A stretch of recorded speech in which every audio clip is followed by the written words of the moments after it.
देवा काल भक्तांना भाकर आणून दिली तेवढ्यानं भागायचं नाही। आज काय खाणार? भूक लागली आहे।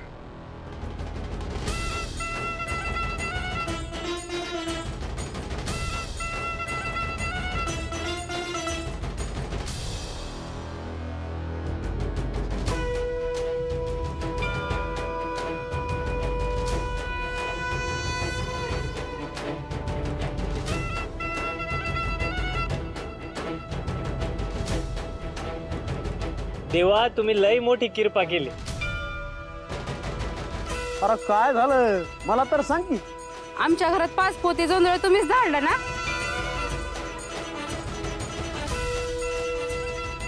अरे देवानं धाडलं आहे ते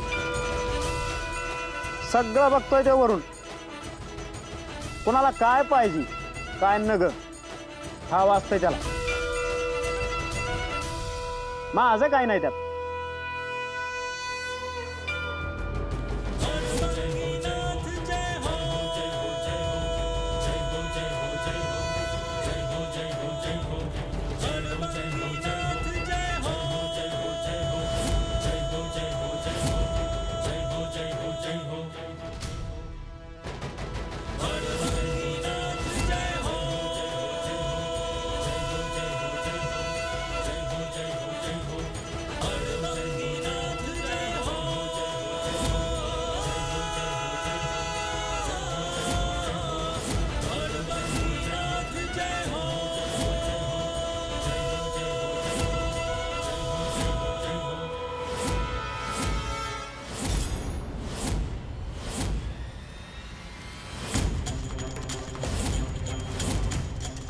माझ्या रानात राबायला तुम्हाला यायचं नाही आणि इथं पाया पडायला येत आहे वय।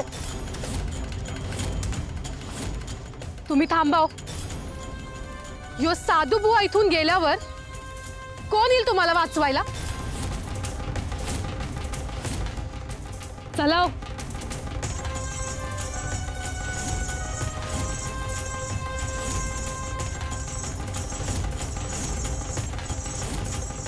देवा माणसाला मी पण नडतोय त्याचा।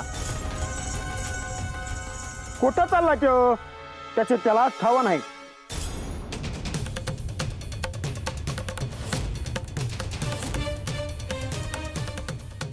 देवा मासनी भ्या आहे त्या अन्नाचा पर तुमच्याकडे बघितलं की आधार वाटतोय। माझा कसला आधार? माझा गुरु माझा आधार आहे। देवा हात जोडून एक मागणं आहे, आता इथून जाऊ नका। देवा तुम्ही नसला तर तो अन्न एकेकाला कापून काढ। एवढं सोपं आहे वैदे? तुमच्या घरादारावर वरवाटा फिरवायला अवदासाला घेऊन येतोय तुमचा अण्णा आणि त्याची बायको।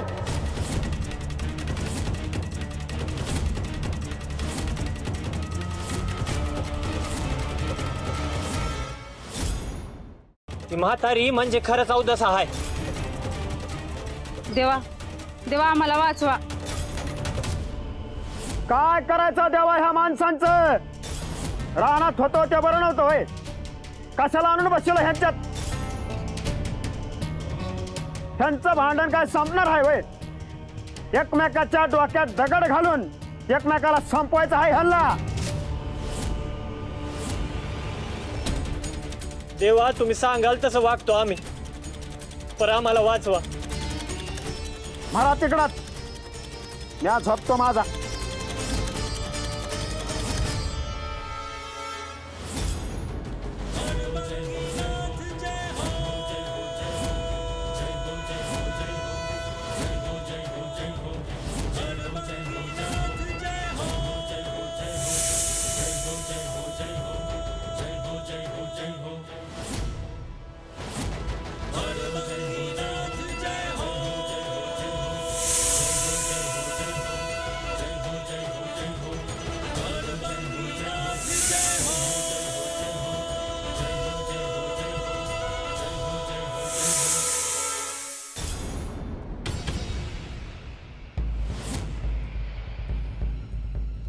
जिजे जिजे जिज्जे तिथंच असायची कुठंतरी. वय पर दिसना कुठं. ती हाय का नेली म्हणायची. अव काहीतरी काय बोलताय. मग काय करायचं. जो साधू बुवा गावात आलाय म्हणून हिला भेटायला आलो तर हीच नाही. अव असल इथंच हुडकाय ना ग का. सापडल जरा धीर धरा. जिज्जे अगं हायच तरी कुठं. जिज्जे चला. जिज्जे ऐ जिजे. जिज्जे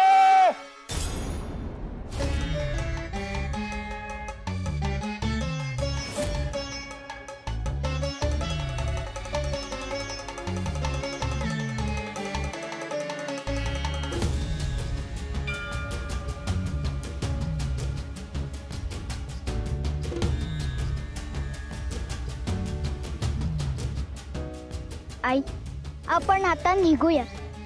सगळी भावंड पोहोचतीलच.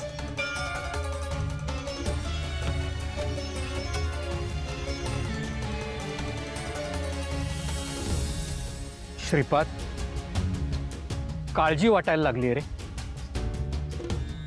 जावई बापू, श्रीपाद म्हणतोय ते ऐकूयात. हो ना, आता दिवसही मावळेल. निघूया आपण आता.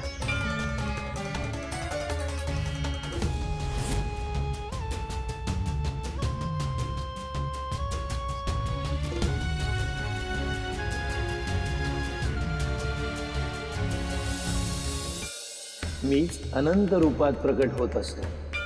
श्रीपाद वल्लभ हे माझेच स्वरूप. भक्तांना असंच वाटते की श्रीपाद वल्लभ हे लोकांमधून निघून गेले. अवतार कार्य ते संपत नाही. ते अखंड सुरू राहते. सहस्त्र हातांनी कार्य सुरू आहे. त्यात श्रीपाद वल्लभ हे माझेच अत्यंत प्रिय स्वरूप आहे. यानंतर मी वेगवेगळ्या स्वरूपात प्रकट होतो. मीच तो आहे याची साक्ष देत राहील. ज्याच्या भक्तीत सत्व आहे त्याला अवश्य खूनगाठ समजेल. शुभम भवतु.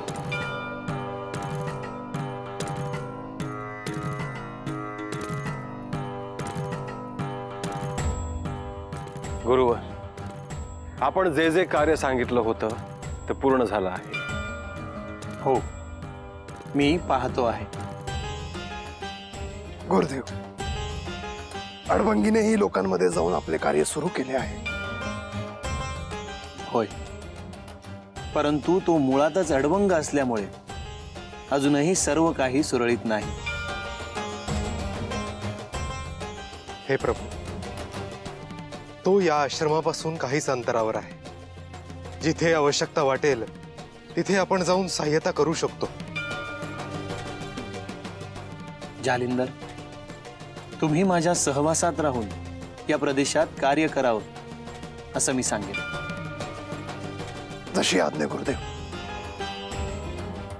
मच्छिंद्र, या संपूर्ण देवभूमीत शांतता राहावी.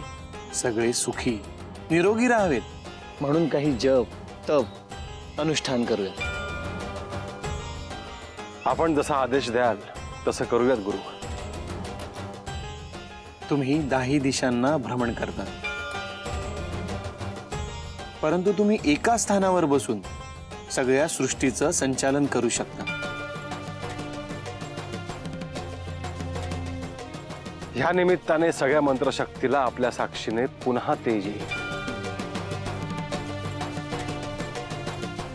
होय, तुम्ही स्नान करून विश्रांती घ्या. आपण बोलू नंतर. जशी आज्ञा.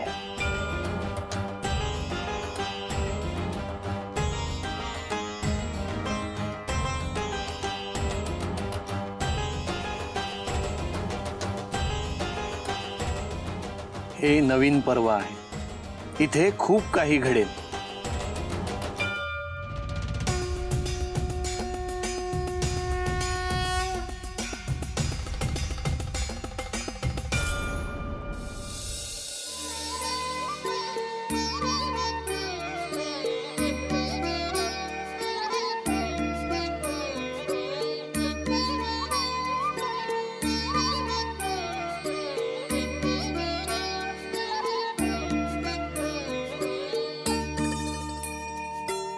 का रे?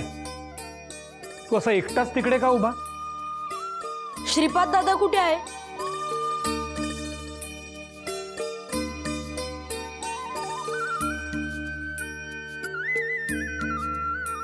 आधी हातपाय धुवा, जेवून घ्या आणि मग बोलूया.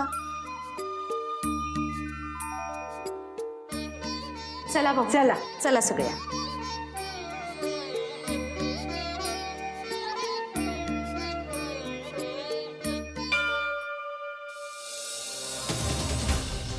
तेव्हा बघत असतोय समज मनात काय चालू आहे हे बी दिसतं त्याला. कोणाला वर बसवायचं, कोणाला मातीत मिळवायचं ते ठरवित असतो.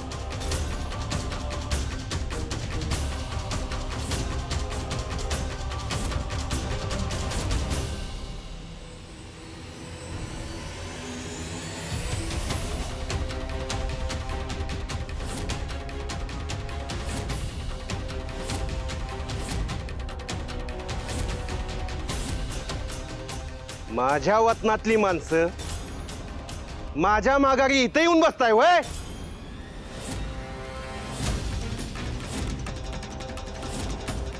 नाही अख्ख्या गावावरनं नांगक फिरवला तर नाव नाही लावायचो.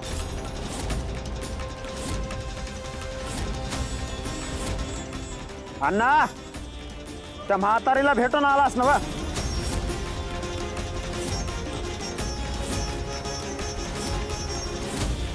येऊ दे तिला. तिच्या जीवावर सगळ्याला धमक्या देतोस ना?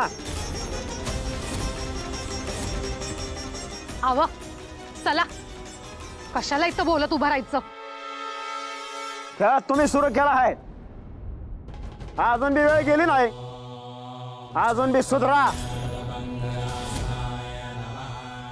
मुखातून एकदा माझा शब्द गेला मग अवघड होईल. आवा चला म्हणत्या ना वा.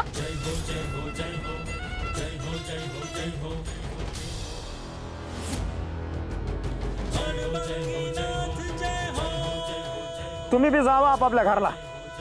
उद्याच्याला या. कैलासात पाठवणी करायची आहे देवाची. या आता.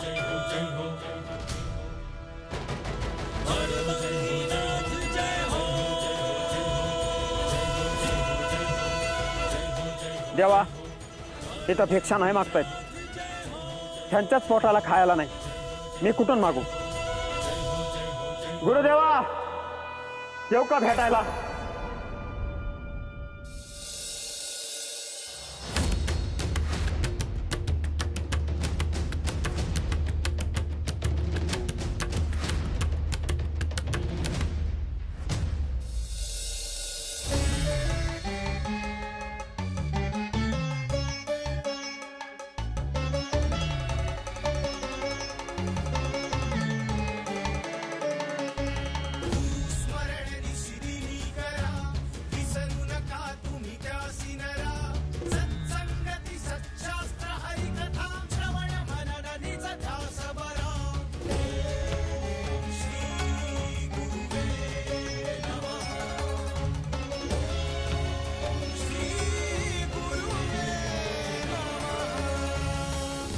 या आश्रमात अन्नपूर्णेच्या कृपेने तिन्ही त्रिकाळ अन्न तयार होतं.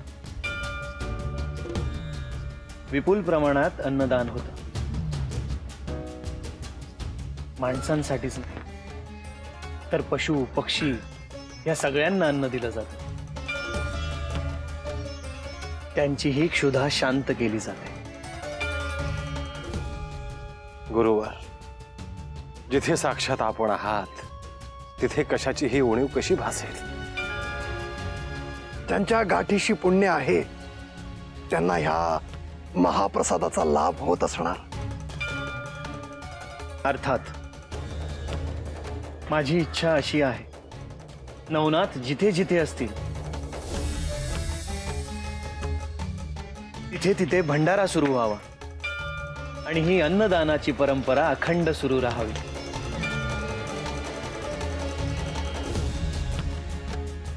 भविष्यात मनुष्याला पर्यायाने पशु पक्ष्यांना अन्न मिळणे अवघड होणार आहे. मुळात स्वार्थ सोडून दुसऱ्यांसाठी काही करणं ही भावना दुर्मिळ होत जाईल.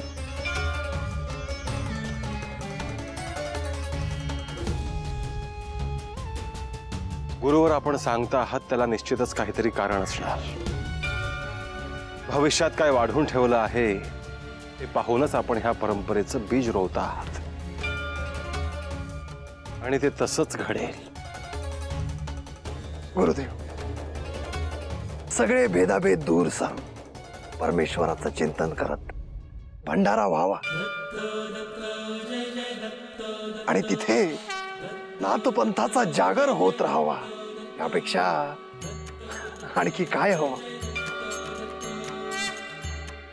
भविष्यात अन्नधान्य मिळावं म्हणून धनवान लोक धनाची पोती घेऊन शेतकऱ्याकडे येतील, धान्य मागतील, परंतु त्यांना धान्य मिळणार नाही. धनाचा लोभ सर्वनाश ओढवून घेणार आहे.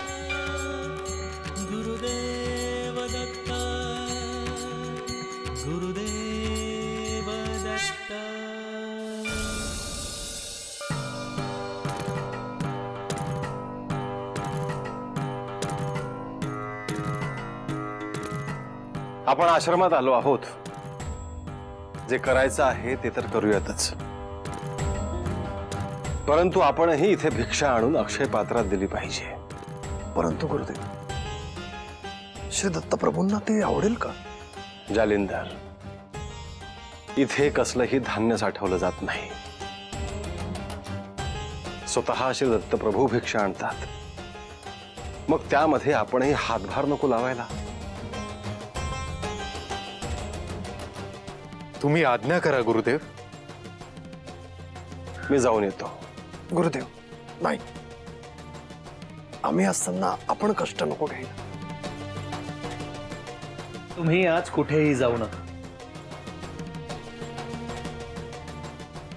अडबंगी येतोय.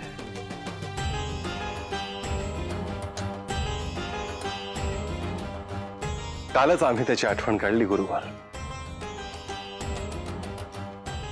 तुम्ही प्रथम नवीन शाबरी रचना ऐकवा.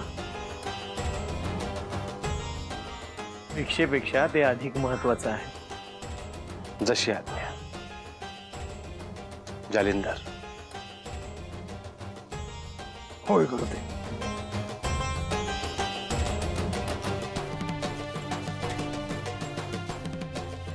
ओम नमो आदेश गुरुंको. ईश्वर वाचा. अजरी बजरी बाढ़ा बजरी. मैं बजरी बांधा दशो द्वार छवा. और के घालो तो पलट हनुमंत वीर उसी को मारे. पहली चौकी गणपति, दूजी चौकी हनुमंत, तीजी चौकी में भैरव, चौथी चौकी देह. रक्षा करन को आवे श्री नरसिंह देव जी. शब्द सांचा पिंड कांचा, चले मंत्र ईश्वरी वाचा.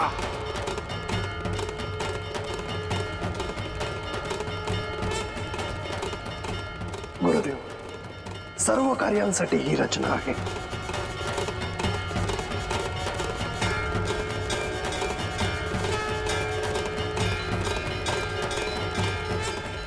ओम नमो आदेश गुरु को. बाल रखे बाल की, कपाल रखे जोगिनी, मुख रखे कुंभकर्ण, पीठ रखे विभीषण, नख रखे नरसिंह, कलेजी रखे काली भवानी, कंबर रखे कंबर का देव, पिंड रखे गोरखनाथ. पड़ा प्राण साथ रखे गुरु की पास, गुरु की शक्ति मेरी भक्ति. चलो मंत्र ईश्वरी वाचा.